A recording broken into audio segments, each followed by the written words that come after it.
배나TV를 위해서 구독 신청 꼭 해주시고 광고도 끝까지 꼭 봐주십시오. 부탁드립니다.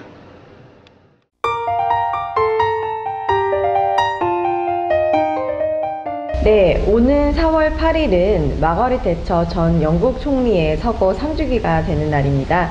그래서 자유경제원에서는 대처 서거 3주기를 기념해서 대처의 위대한 유산, 지금 왜 필요한가를 가지고 토론회를 준비를 했는데요. 오늘 토론회 발제를 맡아주신 홍성민 연세대학교 학부대학 주임 교수님 모셔봤습니다. 안녕하세요. 네, 교수님. 그 마거릿 대처 3주기 철의 여인으로 불렸던 이 마거릿 대처가 서거했을 때 굉장히 영국에서도 분위기가 많이 갈렸었죠. 한쪽에서는 환호를 보내기도 했었고 한쪽에서는 굉장히 애도하면서 정말 대처리즘으로 세계를 이끌었던 위대한 정치가가 돌아가셨다 이렇게 하면서 애도하는 분위기도 많이 있었습니다. 이 대처리즘, 한 사람의 이름 뒤에 이즘이 붙는다는 거 정말 독보적인 일이라고 하는데요. 이 대처리즘에 대해서 진짜 이해를 하려면 그 당시 시대적인 배경이 어떠하였고 또 대처리즘이 어떻게 등장했는가 이걸 좀 알아야 될 것 같아요. 조금 쉽게 설명해 줄 수 있을까요? 예, 대처가 이제 총리가 된 것은 1979년, 보수당을 이끌은 당수가 된 건 1975년입니다. 이제 그 시절은 이제 1970년대는 영국이 굉장히 이제 그 어려움을 겪던 시기였습니다. 휘청휘청했었죠. 예, 불만도 터져 나오고. 예, 경제가 일단은 뭐 굉장히 곤두박질을 쳤고, 그래서 1976년도에 IMF 외환위기를 겪을 정도로 불과 100여 년도 안 되던 시절에 대영제국으로서 세계를 호령했다시피 했던 나라가 100년이 채 안 된 시절에 시간이 지난 후에 IMF로부터 이제 그런 구제를 받아야 하는 이런 이제 어떻게 보면 이제 국가적인 민족적인 수치죠, 굴욕이죠. 예, 그리고 이제 뭐 경제 부분이 잘 안 돌아갔고 그 다음에 이제 사회에서도 각종 이제 병폐들이 뭐 빈곤 문제, 양극화 문제, 온갖 이런 그러다 보니까 이제 법과 질서가 무너지고 뭐 이런 현상들이 이제 소위 1978년에서 79년으로 넘어가는 그 겨울에 불만의 겨울이란 때 공공노조가 이제 대거 파업 들어가면서 온갖 기본 생활이 다 마비가 되고 뭐 쓰레기 수거도 안 돼서 뭐 사진들이 정말 유명한데 이제 그런 상황에 갔죠. 그래서 그런 것의 이제 근본 배후에 이런 현상이 나타나는 게 경제사회적 실패죠. 결국은 이런 현상이 나타나는 이유가 뭐냐 이제 봤을 때 대처 같은 경우는 이제 그 1945년 2차 대전 이후에 소위 이제 케인즈식 사회민주주의 합의에 의해서 취해졌던 정책들 한마디로 이제 국가가 경제와 사회 부분에 깊숙이 들어가서 국가가 경제를 상당히 통제하고 그 다음에 복지를 통해서 아시다시피 이제 세계 최초로 복지국가를 출범시킨 것이 영국입니다. 그렇죠. 요람에서부터 이제 무덤까지 이제 책임져 준다는 거였는데 그러한 부분이 이제 부작용이 나타나서 1970년대에 영국의 유럽에서의 별명이 영국병에 걸린 유럽의 환자였습니다. 영국병이라고 하는 것은 이제 뭐 고실업, 고인플레, 강성노조, 그다음에 복지병. 국민들이 이제 복지가 너무 잘 되다 보니까 어떤 자율, 자조, 독립정신, 또 도전정신, 모험정신, 뭐 기업가 정신 이런 것들은 사라지고 이제 국가와 이제 사회에 대한 의존성만 이제 자꾸 늘어나면서 복지 이런 것들, 그다음에 저생산성, 맞습니다. 경제 성장, 뭐 이런 것들에서 총체적으로 영국 사회의 경제 구조와 또 사회 구조, 뭐 이런 그리고 더 심각하게는 영국인들의 어떤 의식을 총체적으로 바꿔야만 하는 어떤 이런 시점에 와 있었던 거죠. 순간에 와 있었던 그러니까 한마디로 2차 대전 이후에 영국 사회가 추진해왔고 또 많은 전 세계 국가들이 따라했었던 케인즈식 사회민주주의적 합의에 의한 정책이 한계를 드러난 시점으로서 뭔가 새로운 게 출발해야 돼야만 하는 그런 이제 시점에 와 있었던 거죠. 네, 맞습니다. 케인즈식 그런 사고방식이 정책들을 다 지배를 하고 있었는데 사실 당시에 전후에 처칠이 당연히 집권할 수 있지 않을까 했었는데도 불구하고 애틀리가 집권을 하면서 이런 것들이 당연하다. 우리는 이렇게 헌신했고 국가에 했기 때문에 이러한 수순을 밟는 것이 당연하다는 게 사실 팽배해 있었습니다. 영국뿐만이 아니라. 근데 그 중에서 영국이 굉장히 심각했고 이런 영국병을 고치기 위해서 대처가 이제 등장을 하게 됐는데요. 이 대처리즘으로 불리는 대처에 수많은 정책들이 있습니다. 그 정책들 중에 핵심 정책들을 좀 소개해 주시면 좋을 것 같아요. 예, 뭐 대처리즘은 이제 정책 그로도 얘기할 수가 있고요. 네. 또 좀 전에 말씀드렸던 대로 어떤 국민적인 의식도 바꿔놔야 했고, 이 부분은 이제 경제 외적인 이제 사회 문화적인 부분에서 또 이제 그 취해야 되는 정책이었는데, 그래서 어느 학자가 이제 대처리즘을 설명하기 위해서 책 제목이 네. 자유 경제와 네. 뭐 강한 국가다, 뭐 이런 얘기를 이제 그 제목으로 쓴 게 있습니다. 이게 네. 참 잘 그 핵심을 표현했다고 생각을 하는데요. 근데 딱 언뜻 들으면 시청자분들이 들으실 때 그쵸. 강한 국가와 자유시장 경제를 동시에 논한다라는 게 그렇죠. 안 와닿으실 수도 있을 것 그렇죠. 같아요. 근데 굉장히 면밀하게 연결이 돼 있다고. 그렇죠. 네. 국가의 역할이라는 면에서 자유경제는 이제 국가의 역할이 작아져야만 하는 것이고, 강한 국가라고 하는 것은 국가의 역할이 커져야만 하는 것이죠. 네. 이게 상호 모순돼 보이는 것들이 어떻게 한꺼번에 한 정치가가 79년부터 90년까지 이제 통치를 하던 시절에 네. 같이 나타날 수 있느냐 하는 게 언뜻 봐서는 이제 쉽게 이해가 되지 않는 현상입니다만, 쉽게 말해서 이제 경제 구조, 나아가서 이제 사회 구조를 이제 혁신시키려면 네. 그동안 이제 세처 이전에 45년 이후에 소위 이제 합의의 정치 시대 때는 국가가 너무 경제사회 분야에 깊이 들어갔었으니 서 네, 문제가 맞습니다. 생겼으니까 그 부분은 좀 빼라, 국가 역할을 철수시켜라 하는 얘기고, 그 다음에 이제 복지국가를 통해서 소위 요람에서부터 무덤까지 보장이 되다 보니까 국민들 사이에 책임의식, 독립의식 이런 것들은 좀 사라지고, 어떤 의존에서 나타나는 어떤 방종이라든가 나태라든가 무기력함, 게으름 이런 것들이 이제 나타나는, 이런 것은 이제 국가가 좀 들어가서 여러 가지 사회문화 정책 또는 법과 질서를 강화하는 어떤 그런 의미의 정책들 강한 이런 국가를 거를 통해서 네. 자유경제 체제가 잘 작동할 수 있는 여건을, 네, 환경을 문화적 만들어라. 여건, 네. 그렇죠. 크게 하면 경제를 둘러싼 환경을 이제 조성해주기 위해서는 강한 국가가 필요했다. 굉장히, 그렇게 네. 이제 인터러킹돼 있는, 상호 연결돼 있는 그런 정책들이었습니다. 그리고 이제 뭐 그 핵심적인 정책들 면에서 이제 대표적으로 이제 반인플레 정책을 들 수 있죠. 네. 케인즈주의 자체가 이제 인플레를 감수하고라도 뭐 재정적자 정책이라든가 뭐 조세 정책 같은 거 써서 완전 고용이 가능하다고 완전 고용이 믿었었죠. 가능하도록 이제 뭐 경제 성장 시킬 수 있다, 뭐 이런 얘기를 했었는데, 이제 반인플레 정책을 씀으로써 이제 그런 완전 고용의 이상은 뭐 없다, 사실상 이제 버린 버리자. 것이고, 네. 뭐 경제 성장 또 뭐 좋은 일자리라고 하는 것은 정부의 개입에 의해서 생기는 것이 아니고 시장에서 민간 부문의 활동에 의해서 이건 생길 수밖에 없는 것이다. 이제 그런 차원에서 이제 반인플레 정책을 쓰고, 건전한 통화 정책, 그다음 재정 뭡니까 예산 균형 예산 정책 이런 것을 썼죠.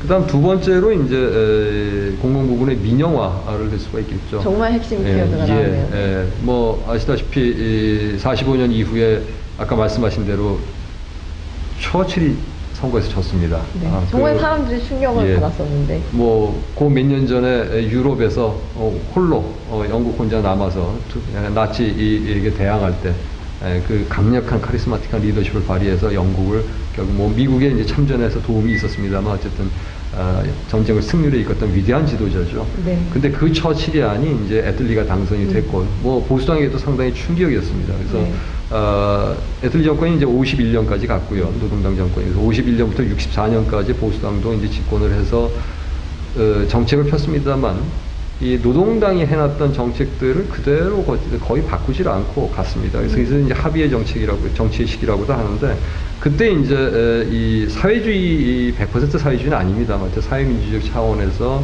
또 케인즈주의의 영향 이런 것이 네. 조합이 되면서 기간 산업에 또 경쟁력이 사실 떨어졌던 산업에 상당 부분 커맨딩 하이츠라고 불리는 그렇죠. 그것들이. 예, 그렇죠. 네. 한 국가의 커맨딩 하이츠 기간 산업을 한 30% 정도로 이제 국유화 시켰죠. 공기업화 시켰었는데, 이것이 이제 70년대 말에 60년대 후반부터 해서 굉장히 경제가 나빠지면서 부작용이 심하게 나타났는데, 네. 너무나 비효율적이고. 그렇죠. 네. 그래서 뭐 어느 한 예를 보면요, 광산에 누가 인터뷰를 기자가 갔더니 일해서 탄광으로 내려가야 돼 시간이 됐는데 안 내려갑니다. 그래서 왜 안 내려가는지 물어봤더니 네. 한 사람은 체스 두고 있고 한 사람은 잡지 보고 있고, 그래서 물어봤더니 왜지? 내가 일찍 내려간다고 시간 맞춰 내려간다고 월급을 더 줍니까? 아유. 내가 내려가지 않는다고 내가 해골당합니까? 근데 그러한 인식이 지금 우리가 보기에도 어떻게 저런 태도로 삶을 살 수 있는가 하지만 그 당시만 해도 굉장히 팽배해져 있는 그렇죠. 그런 사고방식이었죠. 네.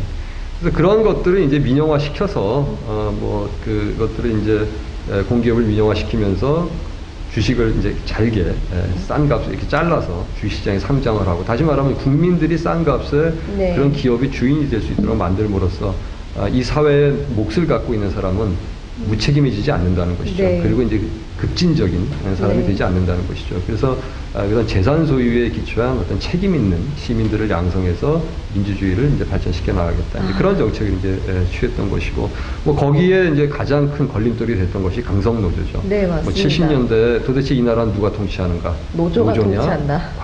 정부냐? 뭐 이런 말이 나올 정도로. 그래서 그런 강성노조를 철저한 사전 준비 끝에 한편에서는 이제 인내심을 가지고 여러 가지 법 개정을 장기간에 거쳐서 해나가고, 네.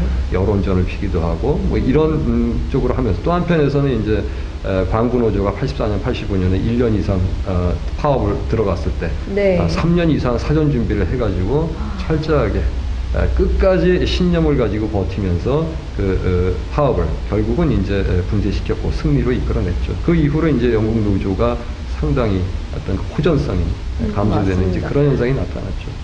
네. 뭐 더불어서 이제 복지 개혁은 이론적으로는 이제 세처 때 이제 많이 나오는 얘기입니다만, 이제 이 부분에서는 사실 크게 그렇게 많이 바꿔놓지는 못했습니다. 87년 이후에 이제 조금 개혁을 하긴 했습니다만, 그 복지제도는 워낙 뭐 영국이 잘 돼 있어서 네. 뭐 지금까지도 국민들 사이에 인식은 세처 이후에 많이 바뀌었어요. 국가에 대한 의존도, 특히 이제 실업수단과 관련해서는, 실업보험과 관련해서는 그 개인의 책임을 상당히 더 키워야 된다라는 부분이 네. 인식이 늘었습니다만은, 복지국가 전체에 대한 그 인기는 여전히 이제 영국민들한테서 큽니다. 그래서 이 부분은 많이는 이제 손을 대지는 못했었습니다. 일시적인 그렇죠. 차이를. 그래서 이제 필요한 것이었고, 장기적으로 보면 필요했습니다만, 뭐 감세 탈규제를 통해서 이제 결국은 어떤 계층의 양극화라든가, 또는 뭐 이제 지역 간에 이제 번영하는 이제 잉글랜드 남쪽과 그렇지 못한 잉글랜드 북쪽, 또 스코틀랜드 이쪽이 이제 좀 격차가 좀 벌어지는 이제 그런 현상이 나타난 건 이제 부작용으로 꼽을 수는 있겠습니다만은, 그럼에도 불구하고 그 당시 세처가 이러한 정책을 취하지 않았다면, 네. 오늘날 영국은 지금처럼 EU 국가들 중에서 유일하게 지금 상당히 높은 수준의, 네. 상대적인 개념이긴 합니다. 상당히 높은 수준의 경제 성장률과 그다음에 또 낮은 수준의 실업률을 보이고 있는 거의 유일한 국가 중에 하나지 않습니까, 지금? 네, 거의 상생시켰다고 할 수 있을 만큼. 네. 네. 그래서 이런 부분은 이제 불가능했었겠죠. 그래서 영국 민들로 하여금 뭐 굉장히 자부심이 강한 국민들 아니겠습니까? 네, 근데 맞습니다. 70년대에 받았던 그 상처가 너무나 컸었는데, 그런 국가에 대한 이 자긍심을 다시 되살려 놓은 부분, 네. 이 부분은 또 굉장히 높게 평가해야 될 것입니다. 네, 이런 부분들 대처가 그렇게 말했죠. 나는 여론 수렴형 정치인이 아니다. 나는 신념형 정치가다라고 말한 적이 있는데, 얼마나 이러한 개혁, 뼈를 깎는 고통 속에서 얼마나 비판과 욕을 많이 들으셨겠습니까만, 그럼에도 불구하고 신념을 가지고 정책적인 그런 사상적인 일관성을 관철시킨 끝에 이러한 개혁들이 가능하지 않았나 싶습니다. 마지막으로 이 대처 3주기 세미나를 그냥 대처가 이러한 정책들을 위대하게 펼쳤구나 라고 끝낼 것이 아니라 한국 사회에 줄 수 있을 만한 여러 가지 포인트가 있을 것 같아요. 대처리즘 유산이 대한민국 사회에 시사하는 바를 간단하게 한번 마지막 말씀을 부탁드리겠습니다. 뭐 역사가 그대로 반복되지는 않습니다. 네. 우리가 역사를 보는 이유 중에 하나는 교훈을 얻는 것이죠. 그래서 유사한 상황은 이제 상당히 많이 찾아볼 수가 있는데, 똑같지는 않을지 모르겠습니다만, 오늘날 작금의 한국의 여러 가지 뭐 경제 사회 현상이라든가 정치 현상이라든가 이런 것이 뭐 당시 1970년대 80년대의 영국하고 상당히 유사한 면이 네. 많이 있다고 보입니다. 그래서 뭐 구체적으로 그걸 일일이 열거하기는 어렵습니다만은, 그러한 상황에 직면했을 때 결국은 영국은 이걸 극복해낸 것이고, 네. 뭐 오늘날의 결과들이 그런 것들을 보여주고 있죠. 한국은 지금 그 기로에 선 것이죠. 네, 이랬을 선택의 때, 길에. 예, 그렇죠. 그래서 과연 어떠한 정책을 누가 국민들을 어떻게 여론을 수렴해 가면서 내지는 또 리드해 가면서 이런 것을 어떻게 이끌어갈 것인가. 필요한 것 중에 하나는 분명히 위대한 스테이트맨입니다. 네. 지도자고, 뭐 지도자가 갖출 덕목이 여러 가지가 있겠습니다만, 세처는 굉장히 카리스마 갖췄고요, 신념을 갖췄고요, 또 뚜렷한 비전을 갖췄고, 그리고 때로는 뭐 여론을 듣기도 하지만 필요할 때는 여론을 만들어가면서 선도해가면서 네. 이끌어갈 수도 있었던 사람입니다. 그 사이에 얼마나 많은 아까 네. 비판이 있었겠느냐. 세처가 죽었을 때, 총리에서 물러난 지 한 23년여가 지나서 죽었을 때, 그럼에도 불구하고. 많은 사람들이 어떤 경우에는 세처의 죽음에 환호를 보내기도 했었던, 또 더 많은 사람은 또 많이 애통해하고 추모를 하기도 했습니다만, 뭐 이럴 정도로 그 당시에 비판이 심했죠. 근데 세처의 별명 얘기를 하면서 이 얘기를 한번 마무리 짓고 싶은데요. 많은 사람들이 아이언 레이디로 기억을 합니다. 네. 철의 여인. 뭐 소련의 뭐 어느 뭐 언론인이 뭐 뽑혀줬다는 뭐 얘기가 있습니다. 뭐 정치 스타일이 굉장히 신념이 강하고 한번 목표를 세우면 타협하지 않고 불복하지 않고 밀어붙이는 스타일. 근데 저는 그 아이언 레이디라는 말로 이제 세처가 많이 알려져 있습니다만 그 말보다는 저는 티나라는 T-I-N-A 이게 머리 글자를 딴 겁니다. There is no alternative. 그래서 T-I-N-A. 다른 대안이 없다. 내가 이 정책을 시행할 때 얼마나 많은 사람들이 힘들어질 수 있고 네. 그런 국민들을 보는 내 마음도 힘들고 아프다. 하지만 지금 이 일을 하지 않는다면 우리에게 미래가 암울하다. 지금 이거를 꼭 해야만 한다. 이건 평범한 폴리티션이 할 수 있는 얘기가 아니죠. 네, 신경을 올립니다. 미래를 내다보고 자신의 영역, 자신의 정치적 성공 이런 거 다 떠나서 국가와 국민을 위해서 이 나라를 올바른 궤도에 올려놓겠다고 하는 그런 신념의 정치를 네. 할 수 있는 사람만이, 그런 스테이트맨만이 할 수 있는 얘기. 네. 그래서 저는 아이언 레이디보다는 티나. 마가렛 세처 전 총리를 티나로 더 기억을 하고 싶습니다. 네, 오늘 이 방송을 보시는 시청자 여러분도 홍 교수님 덕분에 저를 떠올릴 때 이제 티나라는 별칭이 떠올릴 수 있을 것 같습니다. 오늘 교수님 모시고 정말 재미있게 간단하게 또 이야기 들어봤는데요. 사실 다음 주가 총선입니다. 우리에게도 그런 스테이트맨을 발견할 수 있을지 그런 희망을 걸어보면서 여러분들께서 좋은 시간 되셨기를 바라겠습니다. 그럼 다음 주에 뵙겠습니다. 감사합니다. 예, 고맙습니다.